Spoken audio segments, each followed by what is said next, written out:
Hello, beautiful people. So today I wanted to tackle a whole different company, a whole different brand, and some of you guys have been requesting these videos for some of these other brands. So today I wanted to tackle Moose Knuckle, which has been blowing up over the last 2 years, I'd say, where it's finally gained some popularity basically in the winter coat world. They've been around for quite a while. I remember shopping for winter coats when I was much younger and seeing this company. As far as what year particularly they came out, they don't specify on their website, but I know for a fact that these coats have been around for quite a while. As far as the coats go, they are built to be heavy-duty, sturdy winter coats with the fashion flair to them. Basically, a lot of people notice these coats with the fur. They're white, usually the big white fur on the hood, and the two pom-poms, like the string pom-poms on the front of the jacket. It's usually the most recognizable aspects of these particular coats, along with the silver or gold or black metal emblem of the Moose Knuckle footprint, basically. As far as the coats go, they are made in Canada. They are a Canadian brand. I had the pleasure of meeting the designer and the creator of Moose Knuckle, I think last year it was, and he was very enthusiastic and a little spastic, but who doesn't love an artist? Basically, he sat down and explained to us a lot about the coats themselves, but as well about the company, how he designed them in school, and basically it was off the whole idea of, again, producing a warm, fashion functioning winter coat, and how a lot of the pieces, when it comes to the Moose Knuckle coats themselves, at least the staple parkas, you notice that the emblems and a lot of the features, like the detailing, like the zippers and not the zippers, but the emblems can be different. They are sometimes silver, they're matte, they're glossy, they're black, and then they also have the gold collection. There's a variety of different aspects, and that's what he likes, and that's what he wanted. He didn't want them all looking the same. He wanted them all to look different, which is kind of cool if you're looking into buying something or producing something that just stands out and is completely different from the rest. Moose Knuckle coats, again, they've been around for quite a while. Price range wise, they are on the higher end of things. Probably the cheapest one is around $700 and goes up from there. And I've basically only have worked with their classic parkas. So the Sterling, which is the 3/4 length jacket, comes just down around the knee, and their bomber. Those are the two coats that I've had the most time with. I've also have seen their gold collection, which the pieces, like the metal pieces, are coated in gold, and all the other pieces are coated in actual gold. I've seen those. They think they're okay. They're pretty looking. They're different. Moose Knuckle is very, very, very different from your Canada Goose, just on look alone. Technical side of the jackets, they're thick fabrics. I give them that much. They're coated, and apparently they're seam sealed in critical areas, so they're waterproof, or at least that's what he has said. As far as the coats go, I think they're pretty sturdy, heavy-duty winter coats. The zipper is quite heavy-duty. It's a big metal zipper. The hoods are super cozy, and overall, the coats are pretty heavy, physically heavy themselves.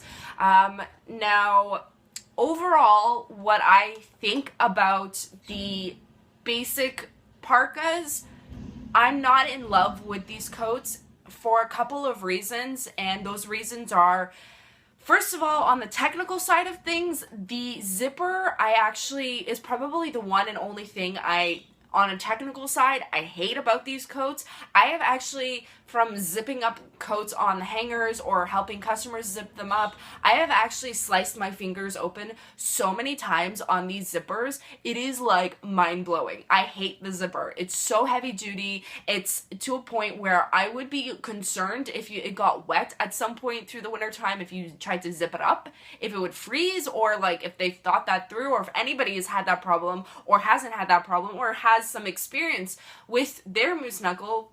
Let me know in the comment section down below. I read all your comments, and I want to hear about your experiences as well. But overall, that's the one thing I probably can't stand about these coats the most. The zipper, I hate it. It's painful. I've hurt myself. It's so difficult to do up. And if you can't do the zipper up for the customer, or the customer can't do it up themselves, 9 times out of 10, they won't purchase the coat. So food for thought. Something that you need to look out for when it comes to these coats. The other massive thing about Moose Knuckle that I'm not necessarily a fan of is that they definitely curated these coats for a specific demographic. It is built for people that are on the slimmer end of things, or slimmer end of their body, and it fits a very small group of people out there. I personally even have a hard time. I am a little bit bigger on bottom. I have big butt and I have hips. It is harder for me to get into the coat. It doesn't zip up as easily, not only just because the zipper is very difficult, but overall the shape and the fit of the coat is very rigid. It's very, very tight. And I think that in the long run, if this company is going to want to expand and make more money, but also expand, they're going to need to change the cut and the shape of these coats if they want to open up to a bigger demographic and more women out there. And I don't know if any of you guys out there have any troubles or feel that the Moose Knuckle jackets don't necessarily fit you as well. Again, let me know. I'm always down to hear stories about the coats and any products out there. But that's probably my other massive problem with these coats, is that they only fit a certain group of people. And unfortunately, let's not even unfortunately, but the reality is not everybody is a size 2, a 4, or is just slim built. And I'm not ripping on the people. I'm not trying to offend anyone that is that size. It's just not the reality of a lot of people. And unfortunately, these coats don't fit a lot of people. They're not super comfortable on that side where they don't really leave a lot of space for the hips. They are made for uber duper super petite women. So that's basically my only other problem with these coats. I did check out their website this morning, and I actually made some notes, and I want to mention a couple jackets that I saw on their website that I actually fell in love with. These are jackets I've never seen before. These are jackets that I think are new for the season, or at least, again, I've never seen them before. My first one, it's on the first page of the women's coats collection, is the women's canvas parka. It's a gorgeous looking jacket from what it looks like online. It looks like it is a canvas jacket. It's kind of like an anorak style, so it's not super fitted, and the hood has blue fur on it, which I think is an awesome statement. I think it's something different. It's something that you don't see as often out there compared to a lot of other companies, so it adds to it's a flair. It's something completely different. That's one of the styles that I like. The other style that I have fallen in love with, which I didn't even know they produced, and it's funny because I remember the designer / creator mentioning something last year about wanting to get into the ski jacket world, ski world, and to see this year that they've produced ski jackets is kind of awesome. The one jacket that I've fallen in love with in their ski collection is the women's snow job ski jacket. I would hands down wear this jacket even as a snowboard jacket. It is a stunning jacket. It almost is very reminiscent of Bogner's style of jackets, which is another ski company out there that produces ski jackets and also some just gorgeous looking jackets. If you want to check it out, I will leave all their info in the description box down below, as always, if you want to check them out. And the third jacket that I fell in love with online was the short Aviator jacket for women. I think it's very cute. It's probably shearling. It's adorable. I think it's just an adorable jacket. I would love to wear it on a regular basis. I would love to see how it feels on and how it fits on, because it is a shorter jacket. I don't know. I doubt I'd have any issues with it fitting over my hips or my butt, so that's a win. Basically, anything else about this company, they make men's, women's, and kids jackets.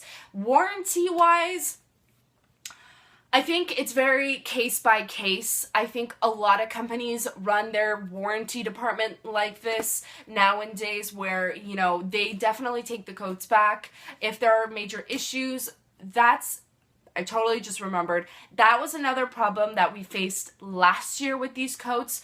Not only was the fur not up to stand, like where it should have been for that kind of an expensive coat, but a lot of the buttons weren't even put on properly, or they fell off, or they broke off, and that's a huge problem. So that was a massive thing that turned me off last year. This year, seeing this year's batch of coats, it looks like they have solved the problems. But as far as Moose Knuckles warranties, I haven't seen that many problems with them come back, except for what we've seen in store where we've had to send it back. Again, if you guys have any horror stories or have any stories or experiences that you want to share with your Moose Knuckles, please leave them in the comments down below. I would love to hear about what you think about these jackets. Overall, I think if you had serious warranty issues, if you were to get in contact with them, I think they would be willing to deal with it. I don't think it would be that much of a hassle.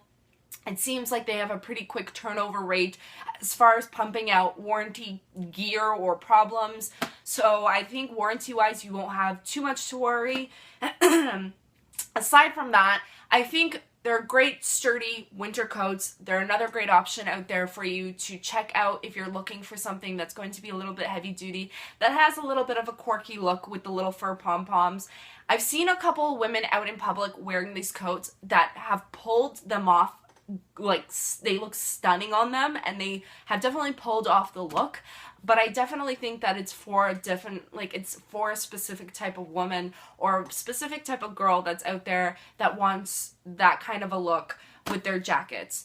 Again, if you guys ever want to get in contact with me, please leave your comments or questions down in the comment section down below. I go through all the questions. I try and answer all of them as best as I can. Or you guys can reach me through Twitter or Instagram, or check out my website. There's a ton of info there. I've done some reviews. I've posted some blogs if you guys want to check that out. All of that as well will be in the description box down below. I hope you guys are enjoying the prep for winter or having fun looking for your winter coats out there. Hope you're staying warm, and I'll see you guys next time. Bye!